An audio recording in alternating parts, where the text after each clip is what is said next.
7টা এমন অপরাধ, যে অপরাধগুলা আমাদেরকে ধ্বংস করে দেয়। কয়টা অপরাধ? 7টা। সহিহ বুখারী হাদিস নাম্বার 2766 নাম্বার হাদিস। ক্বালা রাসূলুল্লাহ সাল্লাল্লাহু আলাইহি ওয়াসাল্লাম, নবীজি বলেন, ইজতানিবুস সাবআল মুবিকাত, 7টি ধ্বংসকারী অপরাধ থেকে তোমরা বেঁচে থাকবা। এমন 7টি অপরাধ, যে অপরাধগুলা তোমাদেরকে ধ্বংস করে দেয়। 1 নাম্বার শিরকু বিল্লাহ, আল্লাহর সাথে শিরিক করা। 1 নাম্বার আল্লাহর সাথে শিরিক করা। To join others in worship along with Allah, ঠিক না? আল্লাহর সাথে শিরিক করা, শিরিক করা যাবে না। এটা দুনিয়া ধ্বংস করবে, আখিরাত ধ্বংস করবে। 2 নাম্বার আসসিহরু, জাদু করা। জাদুর মাধ্যমে একটা মেয়ের বিয়ে বন্ধ করে দেয়, একটা পরিবারকে নষ্ট করে দেয়। এই জাতীয় মানুষ সমাজে আছে না নাই? 3 নাম্বার ওয়াকাতুন নাফসিল্লাতী হারামাল্লাহু ইল্লা বিল হক, অন্যায়ভাবে কাউকে হত্যা করা।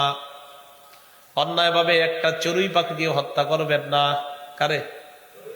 করেন না, করেন না। গুলেল দিয়ে চড়ুই পাখি মারেন না আপনারা? এটা করেন না।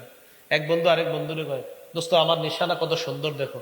এটা বলে একটা গুলেল দিয়ে মারে, চড়ুই পাখিটা মারা যায়। নাসাই শরীফ 4446 নাম্বার হাদিস। রাসূল সাল্লাল্লাহু আলাইহি সাল্লাম বলেন, মান কাতালা উসফুরান আবাসা, কোন ব্যক্তি যদি একটা চড়ুই পাখিকে অনর্থক হত্যা করে, আজ্জা ইলাল্লাহি ইয়াউমাল কিয়ামা, ওই চড়ুই পাখি তার বিরুদ্ধে কিয়ামতের ময়দানে আল্লাহর কাছে মামলা দায়ের করবে। চড়ুই পাখি বলবে, ইয়া রাব্বি ইন্না ফুলানান কাতালানি আবাসা, মাবুদ মোকে আমাকে অনর্থক হত্যা করেছে, ওয়ালাম ইয়াকতুলনি লিমান ফা, আমাকে কোন উপকারের জন্য হত্যা করেনি, অনর্থক আমাকে হত্যা করেছে। নাউজুবিল্লাহ। তাহলে হত্যা করা এটা একটা ভয়ঙ্কর অপরাধ। এটা দুনিয়া নষ্ট হবে, আখিরাত বরবাদ হবে। 4 নাম্বার ও আকলুর রিবা, সুদ খাওয়া। কি খাওয়া? 5 নাম্বার আকলু মালিল ইয়াতীম, এতিমের সম্পদ অন্যায়ভাবে ভক্ষণ করা। এতিমের সম্পদ অন্যায়ভাবে ভক্ষণ করা। চাচা মনে হয় এই অপরাধ দেখতেছে ওনার সামনে। হ্যাঁ, আল্লাহ বলেন, ইন্নাল্লাযীনা ইয়াকুলুনা আমওয়ালাল ইয়াতামা যুলমা ইন্নামা ইয়াকুলুনা ফি বুতুনিহিম নারা, যারা এতিমের সম্পদ অন্যায়ভাবে ভক্ষণ করে তারা পেটের মধ্যে আগুন ঢুকায়। ওয়া সায়াসলাউনা সাঈরা, এরা প্রজ্বলিত আগুনের মধ্যে প্রবেশ করবে। নাউজুবিল্লাহ। এতিমের সম্পদ ভক্ষণ করেন না। এক বিগত পরিমাণ সম্পদ আপনার ভাতিজার, আপনার ভাতিজির সম্পদগুলো আপনি কলমের খোঁচায় আপনি তাদের থেকে নেওয়ার চেষ্টা করেন না। ভাই মারা গেছে, তাই ভাতিজা ভাতিজিদের সম্পত্তিগুলা, এগুলার উপর যেন আপনার নজর না পড়ে। এক বিগত সম্পদের উপর যেন নজর না পড়ে। কয় বিগত? 1 বিগত। কেন বললাম? মুসলিম শরীফের 1610 নাম্বার হাদিস। ক্বালা রাসূলুল্লাহ সাল্লাল্লাহু আলাইহি ওয়াসাল্লাম, নবীজি বলেন, মানি কাতাআ শিবরাম মিনাল আরদি যুলমা, কোন ব্যক্তি যদি কারো 1 বিগত পরিমাণ জমি অন্যায়ভাবে দখল করে। কয় বিগত?